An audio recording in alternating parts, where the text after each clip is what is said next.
E o tema desta mensagem de hoje, o título dessa mensagem é Visão Superior. Se existe visão superior é porque existe visão inferior. E nós precisamos descobrir o que a visão superior vê, enxerga, porque ela não é nossa. A visão superior é de Deus. Amém? E eu quero enxergar a vida não com os meus olhos, porque enxergar a vida com os meus olhos é extremamente limitador, mas enxergar com os olhos de Deus me expande. Feche seus olhos nesse momento.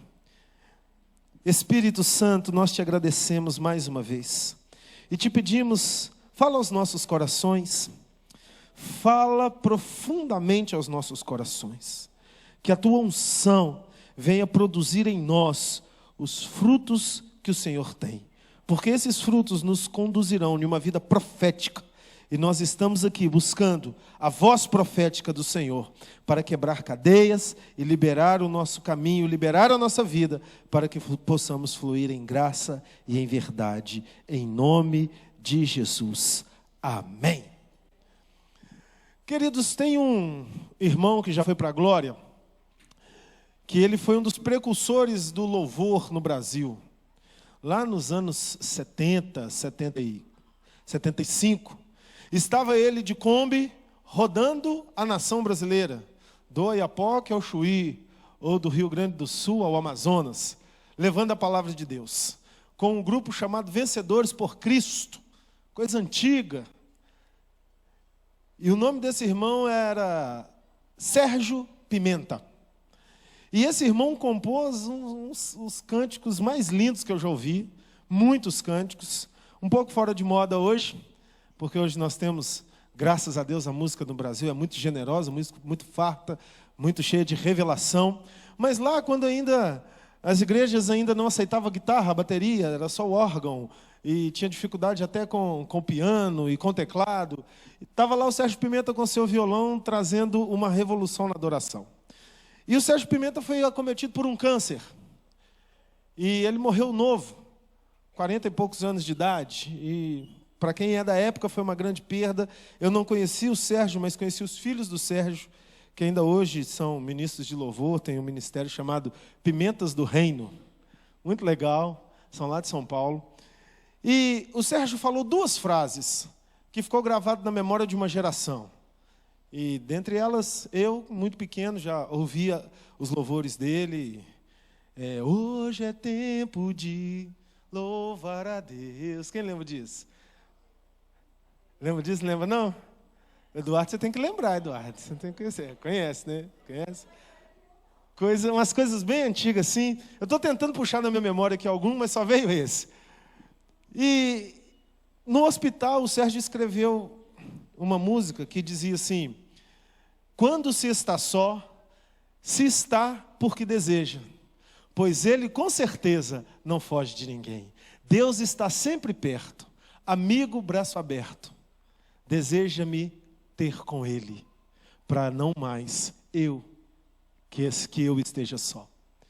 E ele escreveu isso sozinho no quarto de hospital, com câncer, perto de morrer.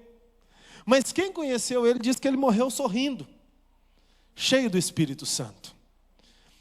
Porque Deus está presente na vida daqueles que creem incondicionalmente. E outra frase que o Sérgio escreveu foi: o que me faz viver vai além da lógica, é maior do que a amplitude cósmica, do que o meu pensar. Essa perspectiva de dentro da realidade humana limitada, perceber um Deus infinito, que não deixa só um canceroso sozinho no quarto de hospital, no pavilhão da oncologia. Um Deus que faz com que a motivação da vida esteja além da lógica e que seja maior do que toda a amplitude do universo. Perceber esse Deus é começar a captar uma visão superior. E essas verdades e ver isso realizado na vida de pessoas que deixaram uma marca tão profunda na existência humana, por um mover do Espírito, me faz ter uma pergunta: por que nós estamos aqui? Qual o motivo da nossa vida? Qual a razão da nossa existência? E Eu creio que Jó fez essa pergunta para Deus. E ele também conseguiu perceber que o que o fazia viver ia além da lógica. Queridos, Deus não é lógico, Deus é soberano. Amém? E lá no livro de Jó, no capítulo 42, versículo 5, Jó diz assim: antes eu te conhecia de ouvir falar, mas agora os meus olhos te veem. Jó 42, 5. E por que Jó fala isso com Deus? Antes eu te conhecia de ouvir falar. Porque Jó experimentou a grandeza de Deus.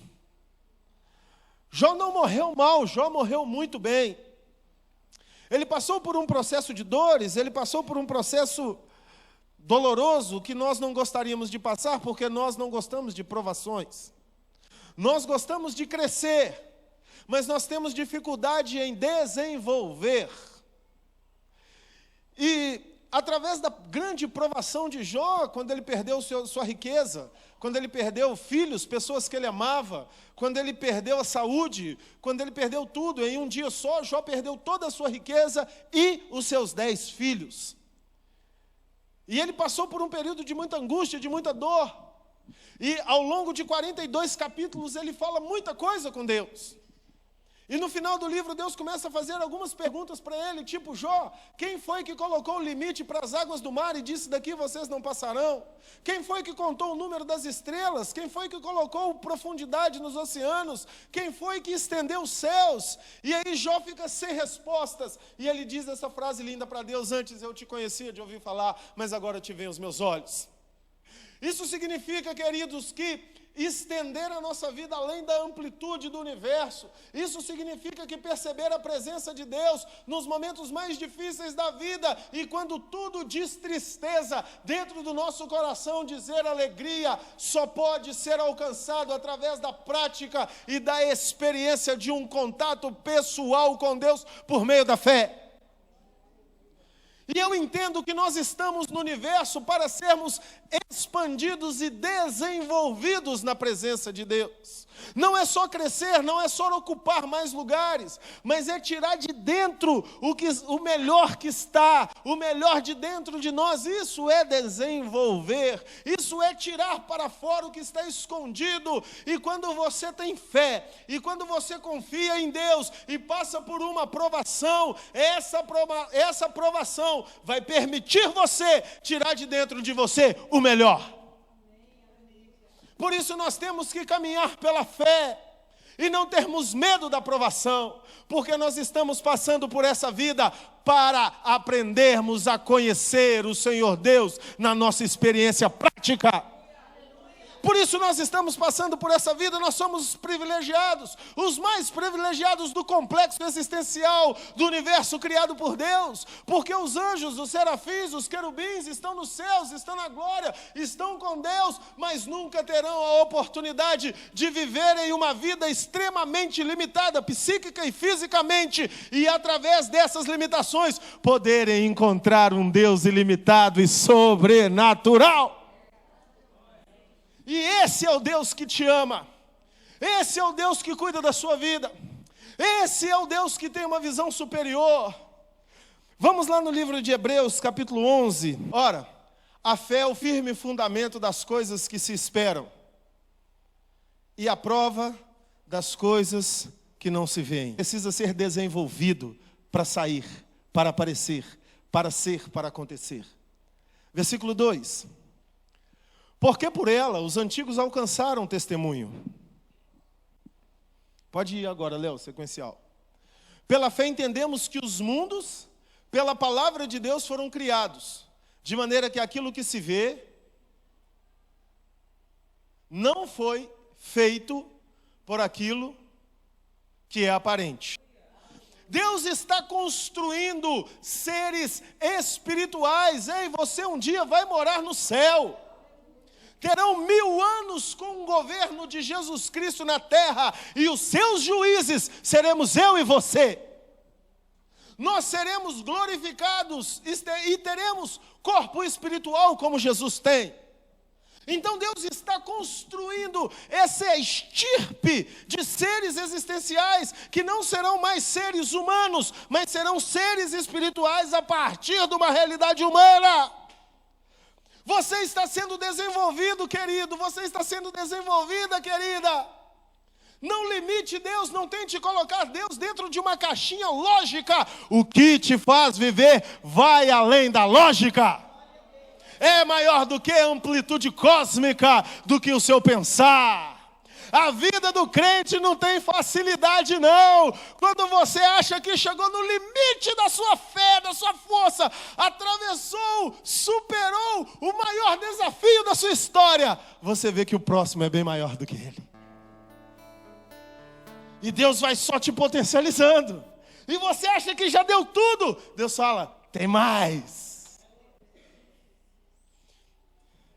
Sem fé é impossível agradar a Deus. Porque importa que aquele que acredita nele, que aquele que se aproxima dele, creia que ele existe e que é galardoador daqueles que o buscam. Qual presente você acha que Deus quer te dar?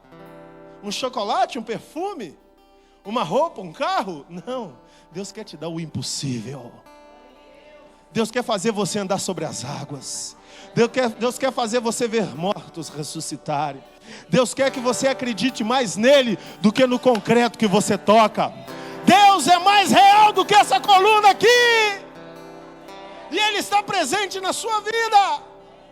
E Ele quer te dar essa visão maior. Deus quer te dar essa visão mais ampla.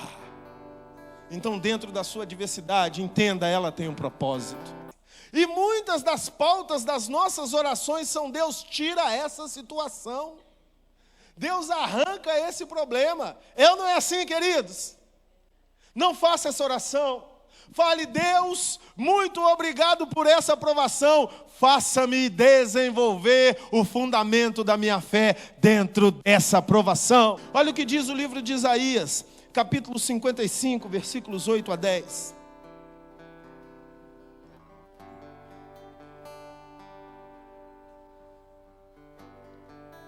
Porque os meus pensamentos não são os vossos pensamentos, nem os vossos caminhos os meus caminhos, diz o Senhor.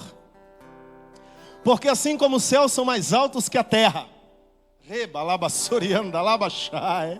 assim são os meus caminhos mais altos que os vossos caminhos, e os meus pensamentos mais altos que os vossos pensamentos. Porque assim como desce a chuva e a neve dos céus, e para lá não tornam, mas regam a terra, e a fazem produzir e brotar, e dá semente ao semeador, e pão ao que come, assim será a minha palavra que sair da minha boca. Ela não voltará para mim vazia, antes fará o que me apraz, e prosperará naquilo para que a enviei. E a palavra que saiu da boca de Deus para a sua vida hoje é que Ele está cuidando de você. E essa palavra vai gerar um fruto na sua vida, o fruto da confiança total no Senhor, que vai dar paz no seu coração em meio à adversidade. Ele está com você. Quando se está só, se está porque deseja, porque Ele com certeza não foge de ninguém. Deus está sempre perto, amigo, braço aberto. Nós temos que trazer Deus para dentro da nossa realidade. E sabe qual é a referência que Deus nos dá? Dos caminhos e dos pensamentos dEle. Tocam o infinito. Me responda, quantos metros de altura tem daqui no céu? Quem consegue medir a altura do céu? Dizem que a terra é cupular ou que a terra é plana. Não sei quem está com a razão. Argumentos bons ambas teses têm. Mas uma coisa eu sei: ninguém consegue medir com uma fita métrica o lugar mais alto do céu. Porque depois que passou da camada de ozônio, meu irmão, minha irmã, aí é o começo do infinito. E eu costumo às vezes me deitar e olhar para o céu e falar com Jesus: o Senhor está aí em algum lugar, e uma hora dessa eu vou chegar aí. E essa é a referência de Deus. Assim como os céus são mais altos do que a terra, não dá para medir. Infinito. Então, quando você estiver passando pelas provações e pelas adversidades da sua vida, não tente dar lógica para Deus. Não tente raciocinar como será a solução do seu problema. Quando nos relacionamos com Deus, precisamos aprender a confiar nele.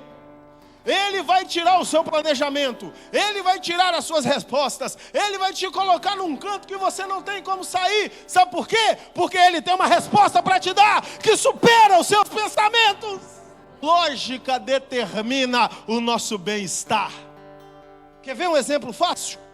Se você deve 5.000 e tem 7.000 para receber, você passa o mês de uma alegria gigantesca. Vai sobrar 2 para passear e comer naqueles restaurantezinhos que eu gosto. É ou não é?